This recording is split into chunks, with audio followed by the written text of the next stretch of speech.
তো গুলিস্তান থেকে জামা কেনে আর বলে এটা পাকিস্তানে।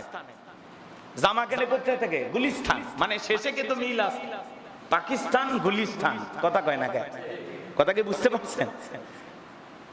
তো জামা কেনে গুলিস্তান থেকে, নাম দেয় পাকিস্তানি জামা, আছে না নাই?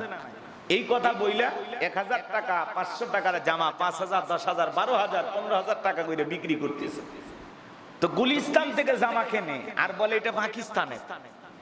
জামা কেনে কোথা থেকে? গুলিস্তান, মানে শেষে কিন্তু মিল আছে, পাকিস্তান গুলিস্তান, কথা কয় না কে? কথা কি বুঝতে পারছেন? তো জামা কেনে গুলিস্তান থেকে, নাম দেয় পাকিস্তানি জামা, আছে না নাই? এই কথা বইলা 1000 টাকা 500 টাকার জামা 5000 10000 12000 15000 টাকা করে বিক্রি করতেছে। মানুষের লোভ পেয়ে বসেছে। এই লোভে পইরা মানুষ দুনিয়ার সব কিছু ভুলে গেছে। তো যারা পরনিন্দা করে আর যারা এইভাবে সম্পদ জমা রাখে, কারি কারি অর্থ জমা রাখে, আর এমন ভাব নেয়, মনে করে তার এই সম্পদ ইহসাবু আন্না মালাহু আখলাদা, তার এই সম্পদ দুনিয়াতে স্থায়ীভাবে তাকে রেখে দেবে, তাকে অমর করে দেবে, এই সম্পদ তাকে চিরস্থায়ীভাবে দুনিয়াতে টিকিয়ে রাখবে। এমন ব্যক্তিদের জন্য কি হুতমা, হুতমা চূর্ণ বিচূর্ণ করে আগুন আপনার দেহটাকে চূর্ণ বিচূর্ণ করে দেবে।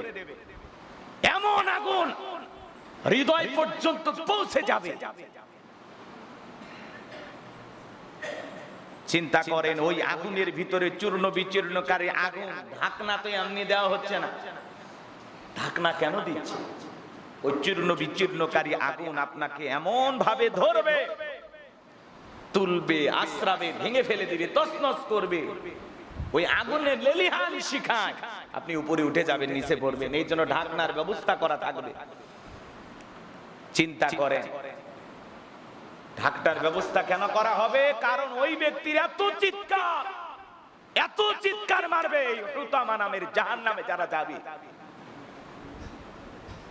তার চিৎকার যেন আর কেউ না শোনে। এই জন্য এই ব্যবস্থা করা থাকবে, যাতে তার চিৎকার দুনিয়ার কেউ না শুনতে পারে। ঢাকনা দিয়ে ব্যবস্থা করে রেখে দেবে।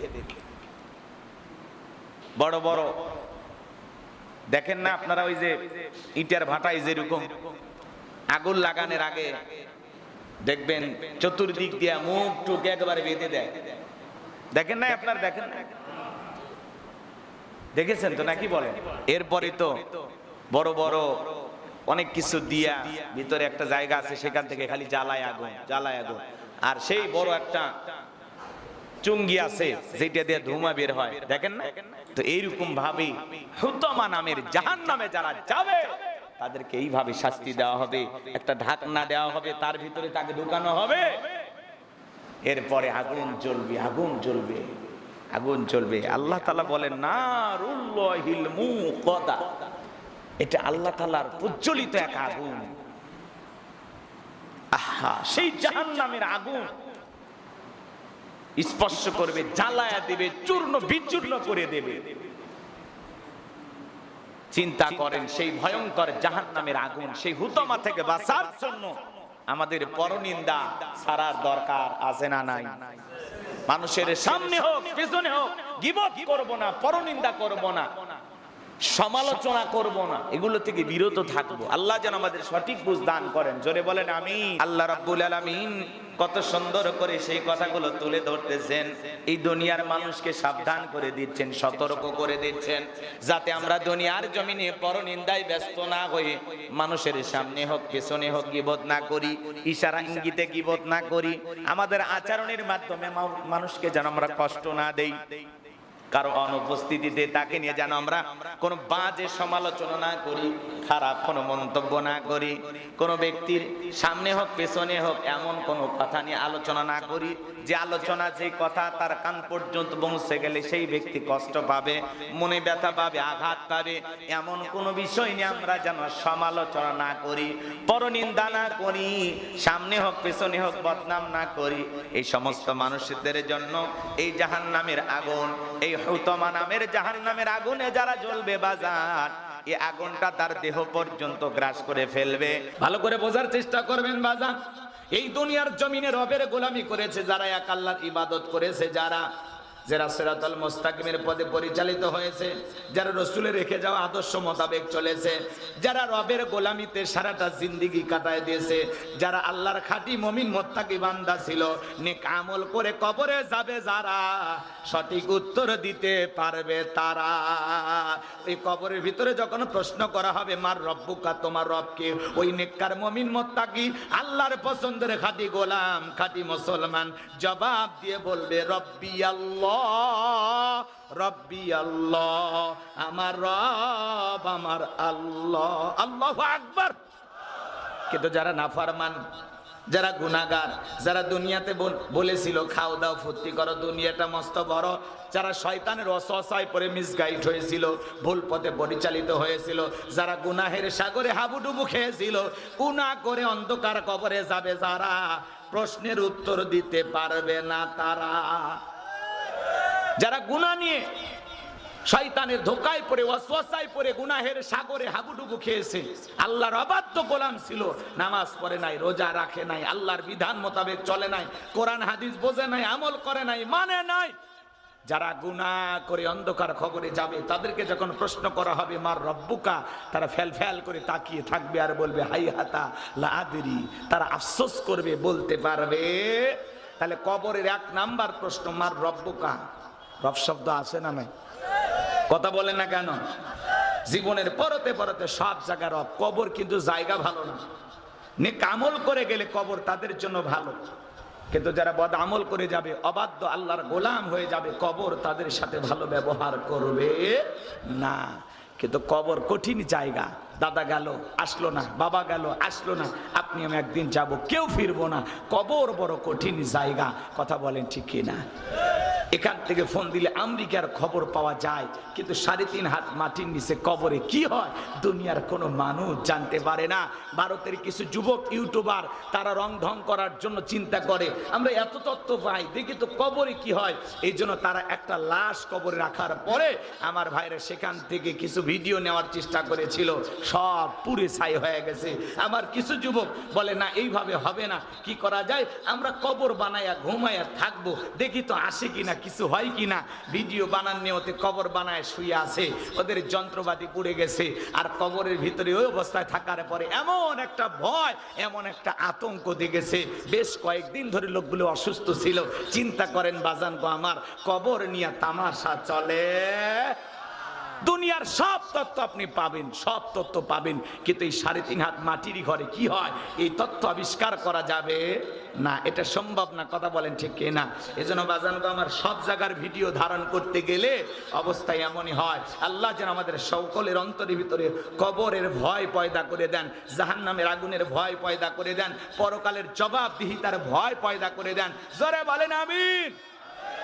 বাজান গো আমার, তাহলে কবরে এক নাম্বার প্রশ্ন করা হবে মার রব্বুকা, তোমার রবকে। তাহলে বলেন তো বাজান গো আমার, রব শব্দ আছে না নাই? জীবনের পরতে পরতে সব জায়গায় রব। এই দুনিয়ার জমিনে রবের গোলামি করে যাবে যারা, উত্তর দিতে পারবে তারা। রবের গোলামি করে চলবে না যাবে না যারা, উত্তর দিতে পারবে না তারা। তাহলে কবরের এক নাম্বার প্রশ্ন মার রব্বুকা, তোমার রবকে। জীবনের পরতে পরতে সব জায়গায় রব। এই জন্য আল্লাহ রাব্বুল আলামিন বলেন ইন্নাল্লাযীনা ক্বালু রাব্বুনাল্লাহ, নিশ্চয়ই যারা বলে আমি তাদের রব। বলেন তো বাজান, জীবনের সব জায়গায় গোলামি চলবে কার? আরো জোরে বলেন কার? এইবার কারণ বলে আমাকে একটু সময় দেন, হিসাব নিকাশ করে আপনাকে খবর দেব। এই কথা বলার পর আল্লাহ নবী মুসা আলাইহিস সালাম চলে গেলেন। এইবার কারণ হিসাব নিকাশে বৈশা গেল বাজান। এই কারণ কাল্লা এত সম্পদ দিয়েছিল, 70টা উট লাগতো চাবি বহন করতে। চাবি যদি এত হয় তালা কত, আর তালা যদি এত হয় সিন্ধুকে মাল কত, ছোট মাথায় ধরবে না। এইবার কারণ হিসাব নিকাশ করে দেখে হাজার হাজার কর্মচারী দিয়া রাতের পর রাত দিনের পর দিন যদি যাকাতের টাকা দেওয়া হয়, এরপরে টাকা দিয়ে ফুরানো যাবে না। যাকাতের অর্থ এমন পরিমাণে আসছে, এমনি তো কৃপণ পায়ে স্যান্ডেল দিলে ক্ষয় যাবে বলে, গায়ে জামা পরে না ছিঁড়ে যাবে বলে, সেই কৃপণ কি এত টাকা যাকাত দিতে পারে? সে তখন একটা নতুন পরিকল্পনা করলো। এলাকা একটা 2 নাম্বার মহিলা ছিল, নাম হলো সবদা। এই সবদা নামের পতিতার কাছে যে বলে, সবদা তোমাকে আমার একটা কাজ করে দিতে হবে, বিনিময়ে 2 বস্তা টাকা দেওয়া হবে। অ্যাডভান্স হিসাবে আজকে 1 বস্তা টাকা দিয়ে দিলাম, আর আগামী কালকে সাক্ষী দেওয়ার পরে আর 1 বস্তা টাকা দেব। বিনিময়ে আল্লাহর নবী মুসা আলাইহিস সালাম আগামী কাল যেই মজলিসে দাঁড়াইয়া মানুষকে আল্লাহর পথে দাওয়াত দিবে, ওই ভরা মজলিসে দাঁড়াইয়া একবার শুধু বলবা, মুসা নবী দিনের বেলা ওয়াজ করে আর রাতের বেলা আমি সবদার সাথে রাত কাটাই, বাস এতটুকু কথা বললেই যথেষ্ট, বাকি যা করার আমি করব। সবদা যেহেতু 2 নাম্বার মহিলা রাজি হয়ে গেল, পরের দিন সকাল বেলা আল্লাহর নবী মুসা আলাইহিস সালাম হাজার হাজার জনতার সামনে ওয়াজ করতেছেন, তাওহীদের কথা বলতেছেন, রিসালাতের কথা বলতেছেন, আল্লাহর পথে মানুষকে আহ্বান দিতেছেন। আল্লাহর পয়গম্বর মুসা আলাইহিস সালামের আলোচনা শোনার পর সবদার পাষাণ হৃদয় গইলা চোখ দিয়া পানি ঝরতেছে। আল্লাহ নবী মুসা আলাইহিস সালামের আলোচনা শোনার পর মহিলার দিলটা নরম হয়ে গেছে। এইবার কারণ ইশারা দিয়ে বলে, তাড়াতাড়ি দাঁড়াও। সবটা বলে, আর একটু শুনি, বলে না শুনতে দেওয়া যাবে না। 2 জন লোক পাঠায় দেওয়া হলো। ওরা যায় বলে, নেতা গতকাল রাত্রিতে 1 বস্তা টাকা দিয়েছে অ্যাডভান্স হিসাবে, আজকে আর 1 বস্তার টাকা রেডি আছে, সাক্ষীটা দিয়া টাকার বস্তাটি নিয়ে বাড়িতে চলে যাও। সবটা বলে, আর একটু শুনি, বলে না শুনতে দেওয়া যাবে না। 2 জন 2 হাত ধরে সবটাকে জোর করে দাঁড় করা দিল। যখন ওই কারণ লাভ মেরে দাঁড়ায় বলে, মুসা রে তাকায় দেখো 2 নাম্বার মহিলা দাঁড়াইছে। মহিলাটা 2 নাম্বার না 1 নাম্বার, মুসা নবী কি জানে? রতনে রতন চেনে, কথা কয় না, বোঝেন তো বোঝেন। এইবার কারণ ডাইরেক্ট দেখে বলে, মুসা ওয়াজ বন্ধ করো, তাকায় দেখো 2 নাম্বার মহিলা দাঁড়াইছে। আজ যখন আলেম ওলামা হক কথা বলে, কোরআন সুন্নাহর সঠিক কথা বলে, সুদের কথা বলে, ঘুষের কথা বলে, জিহাদের কথা বলে, আল্লাহর জমিনে আল্লাহর দ্বীনকে প্রতিষ্ঠিত করার কথা বলে, এক শ্রেণীর মানুষ ডাইরেক্ট টার্গেট করে বলে, হুজুর আপনার ওয়াজ বন্ধ করেন, আপনার ওয়াজ লাইন ছাড়া, হুজুরের ওয়াজ লাইন ছাড়া না, তোমার জীবন লাইন ছাড়া, আর তুমি একটা তার সেরা। হক কথা বলা যায় না মসজিদে দাঁড়িয়ে। সুদখোর সভাপতি, হুজুর ওই ব্যবসায় আমি জড়িত, কথা কয় না কে? ঘুষের কথা বলা হয় যায় না। সেক্রেটারি বলে, হুজুর আমার ভুঁড়িটা আগে যায়, বোঝেন না, কথা কয় না। পর্দার কথা বলা যায় না। কেশিয়ার আবার বলে, একদিন হুজুরকে দাওয়াত দিয়ে বাড়িতে নিয়ে গেছিলাম, আমার মেয়েটা ইন্টারে পরে, কি এমন বয়স হয়েছে, নাক চিপলে মায়ের দুধ বের হবে, ওর না সারা হুজুরের সামনে এসেছিল, আর সেই ওয়াজ হুজুর এসে মসজিদে করে।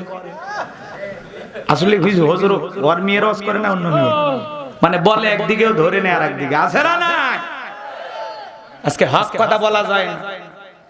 আজকে কোরআন সুন্নাহর সঠিক কথা বললে বিপদ আছে না। না, মুফতি আমির হামজা ভাইয়ের নাম আপনারা শুনেছেন, শোনেননি? বাংলাদেশের কিছু কিছু জায়গা কিছু মানুষ চেষ্টা করে, ষড়যন্ত্র করে তার কিছু প্রোগ্রাম বন্ধ করার, কথা বলে ঠিক কিনা? কিন্তু মনে রাখবেন, মুফতি আমির হামজা ভাই পুরে পুরে খাঁটি স্বর্ণ হয়েছে, কথা বলেন ঠিক কিনা? যার কুরবানি যত বেশি, তার সম্মান মর্যাদা আল্লাহ বাড়ায় দেবেন, কথা বলেন ঠিক কিনা? আমরা সেই মুসলিম জাতির পিতা ইব্রাহিমের সন্তান, যে ইব্রাহিম আল্লাহর ভালোবাসায় আগুনে পুড়তেও রাজি, কথা বলেন ঠিক কিনা? আমরা সেই ভাইয়ের ভাই যে ইসমাইল আল্লাহর ভালোবাসায় ছুরি নিচে জবাই হইতেও রাজি, কথা বলেন ঠিক কিনা? আমরা সেই মা হাজেরার সন্তান, যে মা হাজেরা তার হাজারে ইসমাইলকে আল্লাহর খুশির জন্য কুরবানি করে দিতে পারে, কথা বলেন ঠিক কিনা? এই জন্য মুফতি আমির হামজা ভাই শুধু নয়, বাংলার জমিনে যে জায়গায় আপনি কোরআনের মাহফিল বন্ধ করে দেবেন, 1 জায়গায় বন্ধ করবেন, আল্লাহ 10 জায়গায় চালু করবে। যেখানে বাধা সেখানে সফলতা, কথা বলেন ঠিক কিনা? কোন হুমকি ধমকি দিয়ে আল্লাহর জমিনে কোরআন বন্ধ করার ষড়যন্ত্র করে কোনো লাভ হবে না। এদেশের মানুষ কোরআনের ইসলামের জন্য জীবন দিতে রাজি, কথা বলেন ঠিক কিনা? কারা কারা একমত 2 হাত তোলেন, লিল্লাহি তাকবীর, লিল্লাহি তাকবীর। আমার প্রিয় ভাই মুফতি আমির হামজা বগুড়া একজন অসাধারণ অমায়িক ব্যবহারের একজন আলেম, মুফতি আমির হামজা, আল্লাহু আকবার বলেন। যতই হিংসা করেন, হেরে যাবে আপনাদের হিংসা, জিতে যাবে আমাদের ভালোবাসা। দিনের বেলা একটা মাহফিল ছিল, ওরা করতে দেয়নি। আল্লাহর বান্দা মনে মনে আফসোস করেছেন। অনেক ওলামা ইকরাম সেখানে গিয়েছিলেন। মুফতি বজলুর রশিদ মিয়া চাচা, ওনার সুযোগ্য জামাই চেনেন না, আব্দুল বারী রশিদি ভাই, আমাদের প্রিয় ভাই, তিনি দাওয়াত দিয়েছেন মেহমান হিসেবে 2টি প্রোগ্রাম, একটা দিনের বেলা একটা রাতের বেলা। কিন্তু দিনের বেলাটা ওনারা করতে দিল না। এর মূল কারণ এক নেতার নাম পোস্টারে দেয়নি। কথা কোন ঠিক কিনা? নেতার নাম পোস্টারে না দিলে নেতার মন খারাপ। মানুষ যদি সম্মান না দিতে চায়, জোর করে সম্মান পাওয়া যায়? এ কথা বলে না কেন? জোর করে সম্মান পাওয়া যায় না। ওরা দিনের বেলায় কোরআনের মাহফিল বন্ধ করেছে, রাতের বেলায় বগুড়া সদরে হাজার হাজার মানুষ নয়, লক্ষ লক্ষ মানুষ মুফতি আমির মাহফিলে ছুটে গেছেন। দীপ্ত কণ্ঠে কোরআনের বাণী মানুষকে শোনাইলেন। কথা বলুন ঠিক কিনা? এজন্য এই জায়গায় বন্ধ করে ওই জায়গায় কোরআনের শ্রোতা কমেছে না বেড়েছে? মনে রাখবেন।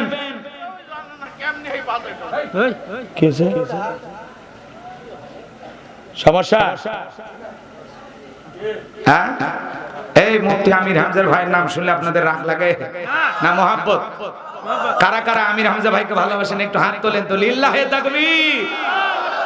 বাংলাদেশের ডক্টর জাকির নায়েক খ্যাত বলা হয়, যিনি অসম্ভব একজন তরুণ আলোচক, যার কণ্ঠ দিয়া প্রত্যেকটা কথা যুবকদের জন্য এক একটা কথা, এক একটা মেসেজ। কথা বলেন ঠিক কিনা?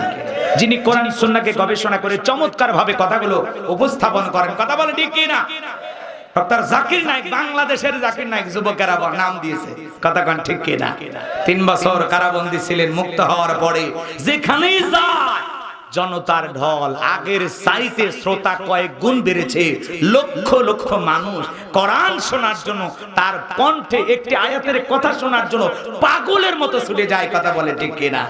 এই জনস্রোত আপনি থামাইতে পারবেন না। এই ভালোবাসা কোরআনের ভালোবাসা। কথা বলেন ঠিক কিনা?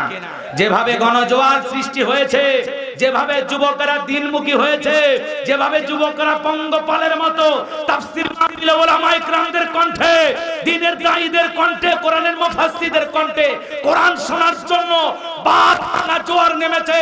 আমার বিশ্বাস আজ হোক কাল হোক বাংলার জমিনে কোরআনের রাজ কায়েম হবে, ইসলামের পতাকা বাংলার জমিনে উত্তীর্ণ হবে। কথা বলেন ঠিক কিনা?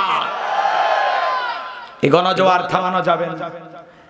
এই যুবকেরা সিনেমা হলে সিনেমা দেখতে যায় না, এরা যাত্রার প্যান্ডেলে পাওয়া যায় না। এখনকার যুবকদের কোরআনের মাহফিলে পাওয়া যায়। এখনকার যুবকেরা ডক্টর মিজানুর রহমান আজহারিকে ভালোবাসে, কোন নায়ককে নয়।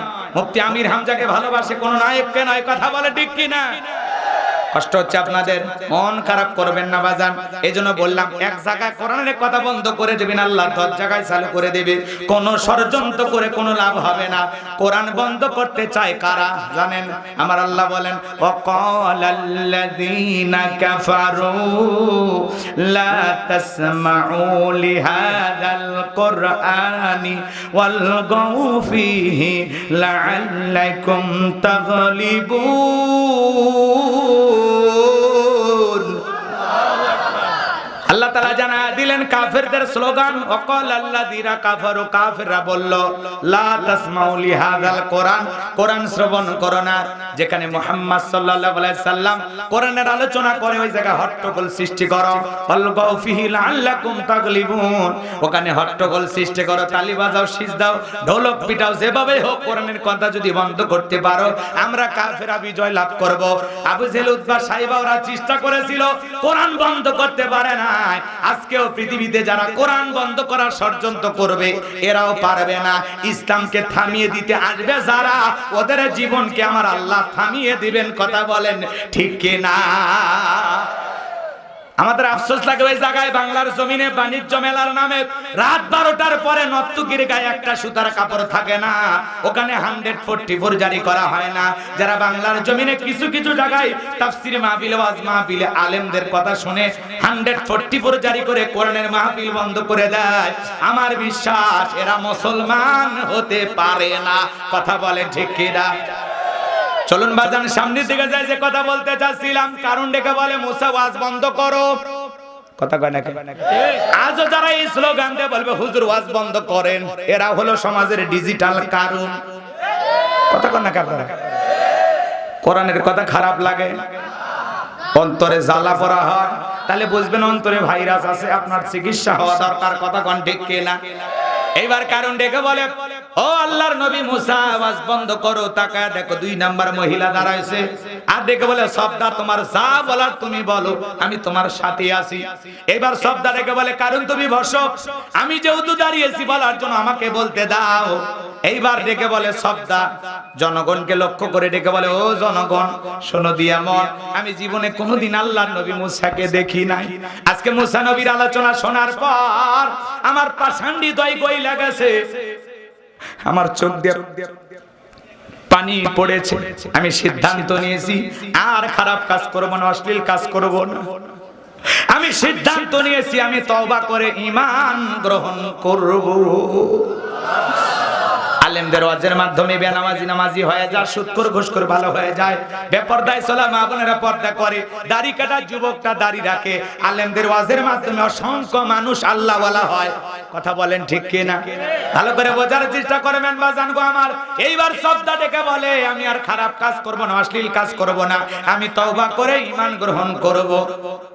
এবার জনগণকে ডেকে বলে, ও জনগণ, এ কারণ কেন লাফালাফি করে আপনারা কি জানেন? এবার গোপন তথ্য ফাঁস করে দেয়। গতকাল রাত্রিতে আমার বাড়িতে গিয়েছিল, আমাকে 1 বস্তা টাকা দিয়েছে, আর 1 বস্তা টাকা দেবে বলে ওয়াদা করেছে। এই 2 বস্তা টাকার বিনিময়ে আমাকে এই কথা বলতে হবে, মুসা নবী দিনের বেলা ওয়াজ করে, রাতের বেলা আমি সবদার সাথে রাত কাটায়। আপনাদেরকে সাক্ষী রেখে বলতেছি, মুসা নবীর চরিত্র ফুলের চাইতে পবিত্র। ওই কারণ হলো আমি সবদার নিয়মিত ভক্ত। বলুন আল্লাহু আকবার। ওয়া মাকারু ওয়া মাকারাল্লাহ আল্লাহু খায়রুল মাকিরিন। খেলাকার যারে কন্টাক্ট করেছে নবীকে ফাঁসানোর জন্য, তার জবান দিয়ে সঠিক কথা বের করে দিলেন কে? যে গর্ত করেছে নিজের গর্তে নিজেই পড়েছে। কথা বলেন ঠিক কি না? আলেমদেরকে জেলখানায় রাখে আর মনে করে সব ঠান্ডা। যখন ওই আলেমকে বের করে দেওয়া হয়, আগে মানুষ হইতো 10,000, এখন সেই বক্তার কথা শুনে, সেই মুফাসসিরের কথা শুনে মানুষ হয় 10 লাখ। কথা কোন ঠিক না? এই যে মুফতি আমির হামজা ভাই, তার জনপ্রিয়তা কমেছে না বেড়েছে? যে ছোট্ট একটা বক্তা রফিকুল ইসলাম মাদানি, চেনেন না? ছোট মরিচের দাম বেশি। কথা কোন ঠিক কিনা? এইভাবে যত ওলামা ইকরাম জেল জুলুম নির্যাতনের শিকার হয়েছেন, তাদের সম্মান মর্যাদা আল্লাহ বাড়িয়ে দিয়েছেন। কথা বলে ঠিক কিনা? মুফতি আমির হামজা ভাই বগুড়া এসেছেন, আমার মাদ্রাসাতে এসেছিলেন, আলহামদুলিল্লাহ বলেন। আমার ভাইয়ের জন্য দোয়া করি, তিনি একটু অসুস্থ, আল্লাহ যেন অতি দ্রুত তাকে শেফায়ে কামিলা আজিলা দান করেন, তাকে তার কণ্ঠকে সুস্থ রাখেন, তার কণ্ঠ দিয়ে আল্লাহ রাব্বুল আলামিন যেন মৃত্যু পর্যন্ত দ্বীনের দাওয়াত দেওয়ার তৌফিক দান করেন। জোরে বলেন আমিন, আরো জোরে বলেন আমিন। আমার ভাইরা সামনের দিকে যায়, যে কথা বলতে চাচ্ছিলাম, আল্লাহ নবী মুসা ডেকে বলে, আল্লাহ কারুনের কাছে যাকাত চাইতে গেছিলাম, ও আমার বিরুদ্ধে এত বড় ষড়যন্ত্র করে, কারণকে আর ছাড় দেওয়া যাবে না।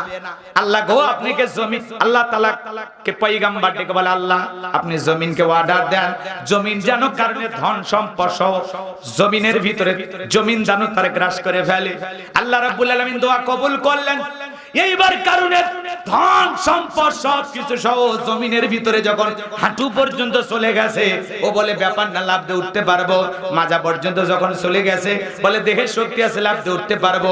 এবার যখন গলা পর্যন্ত জমিনের ভিতরে চলে গেছে, দেখে বলে, মুসা রে, ধন সম্পদ যা আছে সব তোমার, আল্লাহর আর তোমার, তুমি দয়া করে আমার জানটা ভিক্ষা দাও।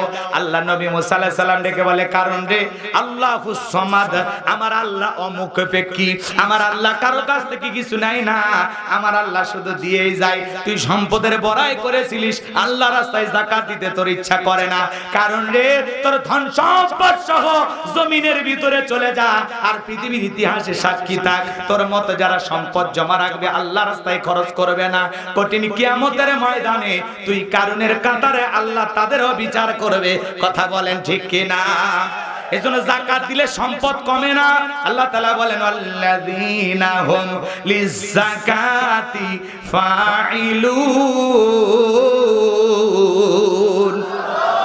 আল্লাহ তাআলা ডেকে বলেন, মুমিন বান্দার 3 নাম্বার গুনাবলী, আল্লাহ তাআলা যে মুমিন বান্দাকে নিসাব পরিমাণ সম্পদের মালিক বানায়া দিবেন, মুমিন বান্দাকে ধনী বানাবেন, ধনী বানায়া দিবেন। মুমিন বান্দা সক্রিয়ভাবে হিসাব করে করে বছরে একবার যাকাত দেবে। কার ভয়ে? যাকাত দিলে ধনীর ধন কমে না, আল্লাহ ধনীকে আরো ধনী বানায় দেয়। যাকাত হলো আপনার মালের ময়লা, যাকাত আপনার সম্পদকে পবিত্র করে, যাকাত আপনার সম্পদকে বৃদ্ধি করবে। কথা বলেন ঠিক কি না?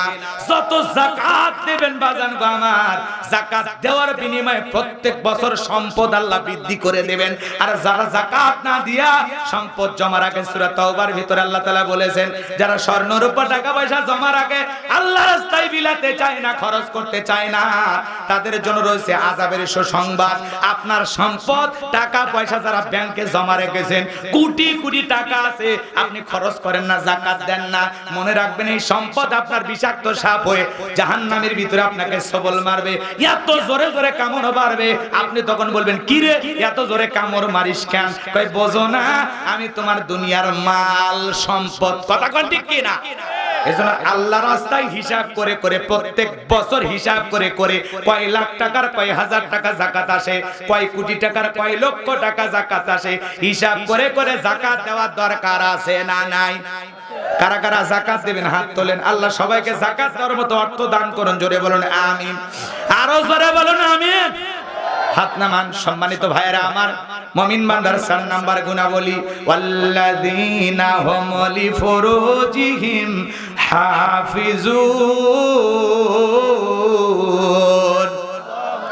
মুমিন বান্দার 4 নাম্বার গুণাবলী আল্লাহ রাব্বুল আলামিন ডেকে বলেন, ওয়াল্লাযীনা হুম লিফুরুজিহিম হাফিজুন। মুমিন বান্দার 4 নাম্বার গুণাবলী নিজের যৌবনটাকে সংযত রাখা, নিজের যৌবনের হেফাজত করা, নিজের যৌবনটাকে কন্ট্রোল করা। মুমিনের যৌবন হোটেলে বিক্রি হবে না, পার্কে বিক্রি হবে না, মুমিনের যৌবন হালাল স্ত্রীর কাছে খরচ হবে। কথা বলেন ঠিক কি না? যুবক রে, আল্লাহ তাআলা শিশুকালের হিসাব নেবেন না, আল্লাহ হিসাব নেবেন যৌবনকালের। কথা বলেন ঠিক কি না? আমরা যৌবনকালে গুনাহ করতে ভালোবাসি, শয়তানের ওয়াসওয়াসায় পড়ে আমরা দুনিয়াতে গুনাহ করতে ভালোবাসি। যৌবনকালে গুনাহ করতে মন বেশি চায়, আমরা যৌবনকালে গুনাহ করতে ভালোবাসি। আর যৌবনকালের ইবাদত আমার আল্লাহ ভালোবাসেন। বলুন আল্লাহু আকবার। যুবকরে, যৌবনকালে লম্বা সময় রুকু করা যায়, লম্বা সময় দাঁড়িয়ে থাকা যায় নামাজের ভিতরে, লম্বা সময় সিজদা দেওয়া যায়। যুবক বয়সে রাত্রি জাগরণ করা যায়, বৃদ্ধ বয়সে যেটা সম্ভব নয়। বৃদ্ধ বয়সে, বয়সটা যখন বেড়ে যায়, লম্বা সময় রুকু করা যায় না, বেশি সময় রুকু করলে মানে ধাক্কা মেরে পড়ে যাবে। কিন্তু যুবক বয়সে শক্তি সবে সুন্দরভাবে রুকু করা যায়, লম্বা সময় সিজদায় থাকা যায়। বৃদ্ধ বয়সে বেশিক্ষণ সিজদা থাকলে মনে হয় মরে গেছে। মানে বৃদ্ধ বয়সে ইবাদতে অতটা মনোযোগ নাই। বুড়ো চাচা কোনো মতে নামাজ পড়ে। কথা কোন ঠিক কি না? যুবক বয়সের একটা পাওয়ার আছে না, বোঝেন না? আমি যদি এখনই বলি, এই যুবক 2000 টাকা দেবো পুকুরে নামো, কয় হুজুর টাকা রেডি করেন, কাপড় খুলছি। মুরব্বী চাচাকে যদি বলা হয়, চাচা এই ঠান্ডার মধ্যে পানিতে নামেন, 2000 টাকা দেবো, বলবে চাচা ওই টাকা নেওয়ার জন্য আমি কি পুকুর থেকে উঠতে পারবো? কথা কয় টাকা? তার মানে কি যুবক যৌবনের একটা পাওয়ার আছে না নাই? আল্লাহ তাআলা বলেন, ওয়াল্লাযীনা হুম লিফুরুজিহিম হাফিজুন। মুমিন বান্দার 4 নাম্বার গুণাবলী নিজের যৌবনটাকে সংযত রাখা, নিজের যৌবনটাকে হেফাজত করা। হে যুবক, ভালো করে কথাগুলো বোঝার চেষ্টা করো। তুমি আমি যৌবনকালে গুনাহ করতে ভালোবাসি, আর যৌবনকালের ইবাদত আল্লাহ পছন্দ করেন। এইজন্য আল্লাহ তাআলা যৌবনকালের হিসাব নেবেন কিয়ামতের ময়দানে, যে যৌবনটা আমরা কোন কাজে ব্যয় করেছি। কথা বলেন ঠিক কি না? তাহলে যুবক ভালো করে বোঝার চেষ্টা করো। এই রঙের যৌবন একদিন জং ধরে শেষ হয়ে যাবে, এই কাঁচা দাড়ি একদিন সাদা হয়ে যাবে, এই টাইট চামড়া একদিন ঢিল হয়ে যাবে। কথা বলে ঠিক কিনা? তোমার গনা দিন ফু রাইয়া যাইবে, গনা দিন ফু রাইয়া যাইবে, যৌবনে লাগবে বাটি। ওই যে দেখো ডাকিতেছে তোমায় কবরের মাটি, ওই যে দেখো ডাকিতেছে তোমায় কবরের মাটি। কথা বলে ঠিক কি না?